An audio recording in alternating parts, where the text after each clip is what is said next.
Beaucoup d'après moi dans la nuit de samedi à dimanche. On l'a au téléphone. Bonjour Martin. Salut. C'est effrayant pareil. T'as entendu Véronique Tremblay ce qu'elle a fait? Son chum est directeur des sports au journal. Non, je connais bien son chum. Ben oui.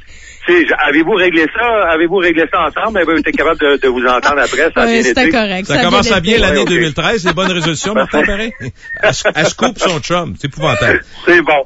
C'est pas mal bon. Ben écoute, raconte-nous ta nuit. Quand je vais voir Luc la prochaine fois, c'est sûr que je vais lui en parler. C'est confirmé. Alors raconte-nous ce qu'on n'attendait plus.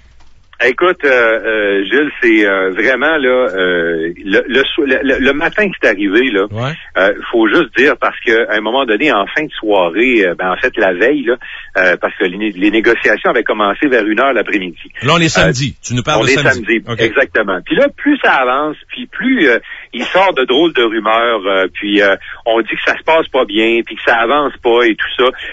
Là, moi, je réussis à par personne interposée à atteindre quelqu'un qui est à l'intérieur de la salle où se trouvent les négociations et par l'entremise de quelqu'un, je finis par avoir un peu d'informations.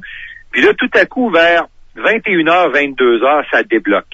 Ça débloque parce que là, les propriétaires commencent à avancer. Les propriétaires donnent l'ouverture sur le plafond salarial. Au milieu de la soirée, ils ont dit à l'association des joueurs, ils ont dit, écoutez, on est prêt à aller à 63,4 millions pour le plafond. Là, après ça, tout a commencé à débouler. Le fonds de pension, les choses se sont mises à se régler.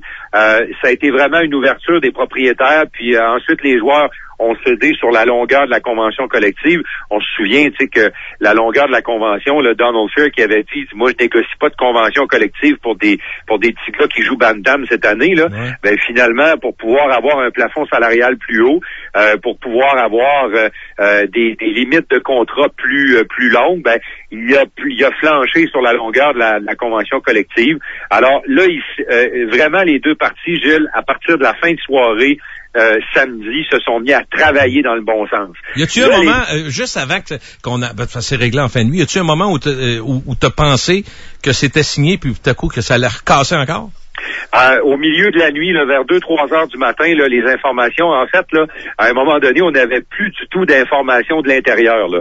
Le contact qui me permettait d'avoir des infos sur ce qui se passait à l'intérieur, c'était fermé. Alors là, on s'est dit, oups, peut-être qu'actuellement, là, les choses vont moins bien. Et tout à coup, effectivement, semble-t-il que les pourparlers ont stagné au cours de la nuit, mais vers la fin de la nuit, là, au lever du soleil, ça a commencé à s'activer. Puis nous, là, on était presque endormis sur nos chaises là, dans le lobby de l'hôtel.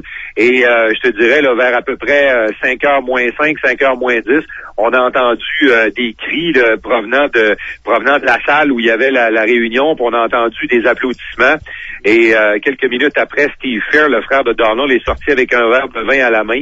Alors là, on savait qu'ils avaient une entente de principe. Puis là, ben, tout à coup, les sources d'informations qu'on avait en fin de soirée la veille se sont mis à ouvrir. Puis là, on a eu les confirmations qu'on voulait, c'est-à-dire qu'il y avait bel et bien une entente qui était survenue entre les deux parties. Mais si, Gilles, il avait fallu que ça lâche. Ouais. Il avait fallu que ça lâche samedi, selon ce que j'ai pu savoir là, dans les heures qui ont suivi l'entente, là, la saison aurait été probablement annulée.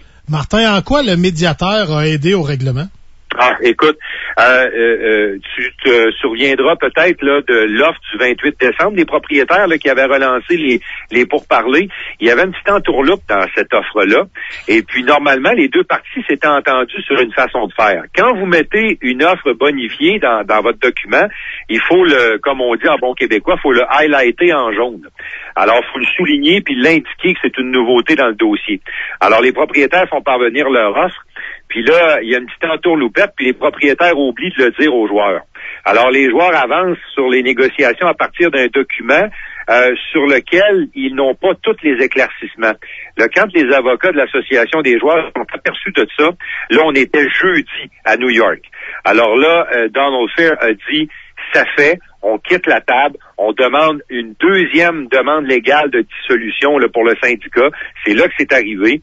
Et le lendemain, le médiateur, Monsieur Backenbach, monsieur d'âge respectable et vénérable, qui est en fin de carrière, mais qui est semble-t-il, en tout cas, un médiateur aguerri, a commencé à se promener entre les deux endroits. L'hôtel des joueurs, puis le bureau de la Ligue nationale. Il a fait 3 allers-retours dans la même journée, puis c'est lui qui a relancé les pourparlers. Parce que, je vous le dis, le vendredi matin, là, on savait pas s'il pourrait se reparler. Les joueurs voulaient plus aller au bureau de la Ligue nationale à cause de ce qui s'était passé. Le lien de confiance était brisé, et ça, c'est le médiateur qui a tout changé ça, et c'est grâce à lui si la Ligue a réglé son conflit. L'impression que j'ai de l'extérieur en suivant ça comme amateur, Martin, c'est que le dernier point en litige, c'était vraiment le fonds de pension des joueurs?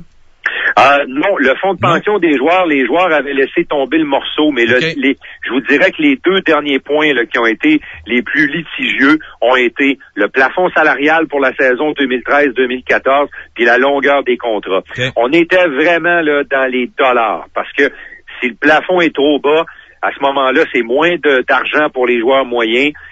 Si le plafond est trop haut, à ce moment-là, c'est trop de dépenses pour les plus petites équipes quand on regarde du côté des propriétaires. Et là, je vous le dis, ça a joué dur. Ça a joué très dur sur ces clauses-là. OK.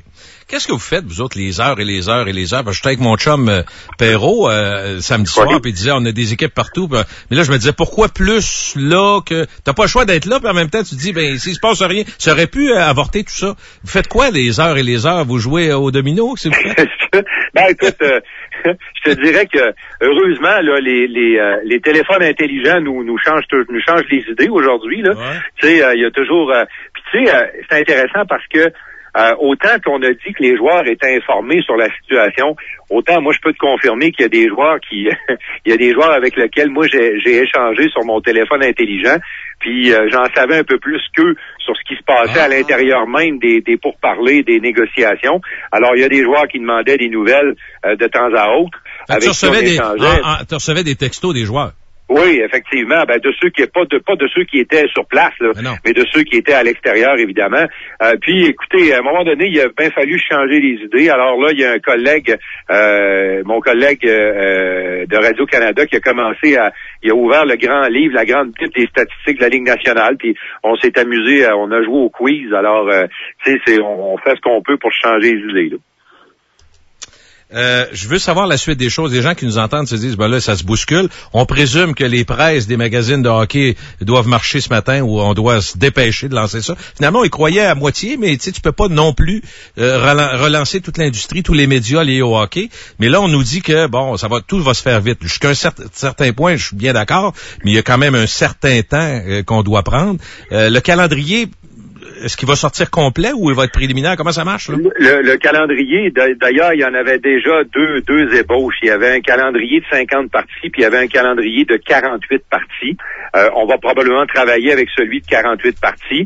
Vous n'êtes pas sans savoir, évidemment, là, que la disponibilité des édifices, on n'avait pas touché à ça, là. C'est-à-dire que dans chacune des villes, on n'avait pas empiété sur les dates qui avaient déjà été placées ou gelées en fonction du calendrier. Okay. Alors, si vous prenez le calendrier de la saison qui a été annulé là, du Canadien de Montréal, là, vous allez vous apercevoir quand le nouveau calendrier va sortir, ça va être les mêmes soirs. Ça sera pas les mêmes clubs, mais ça va être les mêmes soirs. Ils vont garder, dans l'ordre de ce qui s'en vient, autrement dit, les mêmes soirs à partir, mettons, du 12 février jusqu'à la fin. C'est les mêmes soirs où les matchs ont lieu. C'est à peu près partout dans la Ligue comme ça, à ton avis? Peut-être pas partout dans la Ligue comme ça, Gilles, mais surtout à Montréal. Parce qu'à Montréal, comme tu le sais, le Centre Bell est très occupé. Tu sais, c'est sûr qu'à Phoenix, là, d'après moi, s'ils veulent changer un mercredi pour un jeudi, ça devrait se faire facilement. Ça va être vite les deux soirs de toute façon. C'est ça. Mais dis-moi, est-ce que l'histoire de sauver de l'argent dans une courte saison et d'affronter plus souvent le même club, c'est encore sur la table? C'est plus que jamais sur la table. Il n'y aura pas d'affrontement dans l'autre conférence. Ça va être seulement l'Est. Et connaître un peu la façon de penser des gens de marketing de la Ligue nationale, là, moi, je suis convaincu qu'on va voir un marketing qui va être associé beaucoup aux rivalités géographiques. Tu sais, pour relancer là, puis mousser cette saison qui va perdre un peu d'intérêt, avouons-le, là, à cause de ce qui s'est passé. Mais là, tu vas voir beaucoup de Pittsburgh, Philadelphie, tu vas voir beaucoup de Islanders contre les Rangers.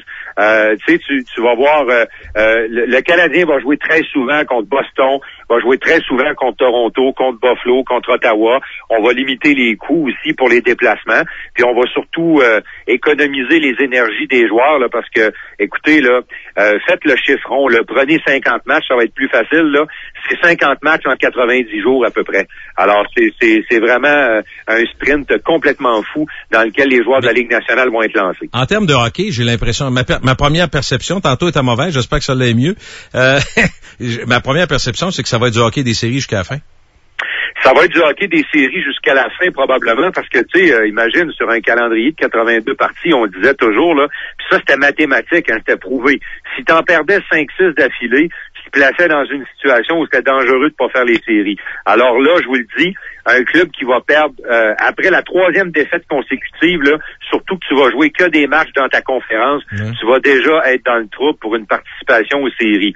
Par contre, Gilles, ça va être du hockey des séries, oui, mais les joueurs, physiquement, au moment où on se parle, ne sont pas tout à fait prêts, même s'ils se sont entraînés sérieusement, ils ne seront pas tout à fait prêts à donner l'effort optimal qu'ils donnent à ce temps-ci de l'année si on avait eu une demi-saison. Malgré tout, ouais, je comprends. Est-ce qu'on peut dire, écoute, question un peu bébête, là, mais est-ce qu'on peut dire qu'une saison à moitié moins longue donne des championnats de compteurs à moitié moins hauts? Ben, écoute, exactement pareil aussi. Et on va avoir des surprises. Je te le dis, Gilles, on va avoir des surprises. T'as des joueurs que tu vois pas venir, qui vont peut-être se tailler une place parmi les meilleurs compteurs. Là, je vais vous ramener en 94, vous vous en souveniez peut-être pas, mais en 94, les Nordiques avaient terminé premier de leur conférence. Hein? Ben oui. J'arrête pas une photo. Quand il y a eu le retour après le conflit de travail, les Nordiques ont terminé premier. C'est sûr qu'ils ont sorti rapidement des séries, là, malheureusement, mais tu sais, moi j'ai l'impression, là, surveillez bien, là, parce qu'il y en a peut-être qui vont vouloir faire des poules pareilles, là. Oui. Je sais qu'il y a beaucoup de frustration, là. Il y a beaucoup de gens à qui ça fait plaisir de répandre là, partout que ça intéressera plus personne. Là, on a de la misère au Québec et au Canada à être hypocrite. On aime ça. Qu'est-ce que tu veux, je te dis? Déjà, moi, là, j'ai mis mon T-shirt un matin. Là, on n'a pas de raison de se cacher d'aimer ça, Gilles. Voyons donc, c'est quoi cette affaire-là? Ben non, je sais, je comprends. Bon, mais qu'est-ce que tu dis? Il peut y avoir des surprises. Non, la boîte à surprises. Il peut y avoir des surprises. Tu sais, moi, je vais vous donner un exemple. Les Oilers d'Edmonton, sur une saison de 82 matchs, jamais que j'aurais pensé que les Oilers auraient pu être dans le coup, parce que c'est une équipe très jeune. Mais c'est une équipe dont la plupart des meilleurs joueurs ont joué pendant que les autres ne jouaient pas. Tu sais, les Nugent Hopkins, les Taylor Hall, les Eberle, ces gars-là ont brûlé la Ligue américaine en première moitié de saison. Ils ont dominé, ils sont en forme, il n'y a pas de blessures importantes. Ils ont même un défenseur offensif extraordinaire qui se sont trouvés là, dans les derniers mois. C'est un gars qui est en train d'abattre tous les records offensifs comme défenseur dans la Ligue américaine. Il va venir jouer avec les Oilers. Moi, là, je surveillerais les Oilers bien attentivement parce que sur une courte saison comme ça, comme les Nordiques en 94 après le retour du conflit, ça pourrait être une équipe qui pourrait donner beaucoup de fil à retordre à des équipes plus aguerries, plus vieilles, qui vont se trouver à comment dirais-je, à avoir peut-être un départ un peu plus lent. Est-ce que la Ligue va être obligée de baisser ses prix dans les marchés américains pour attirer indéniablement. Indéniablement, là, je vous le dis tout de suite, là, si vous planifiez des vacances pour la semaine de relâche, puis vous vous promenez un petit peu partout, là, en Floride, peut-être pas, parce que c'est le seul moment dans l'année où ils font de l'argent, là.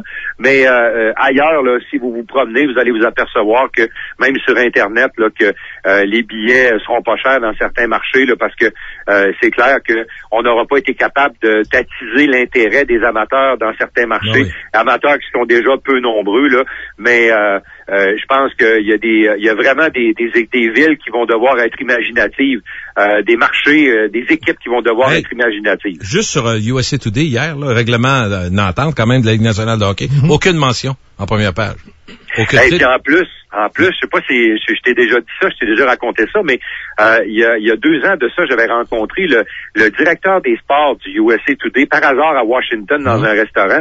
Puis tu sais que c'est un maniaque de hockey, ce gars-là. Hein.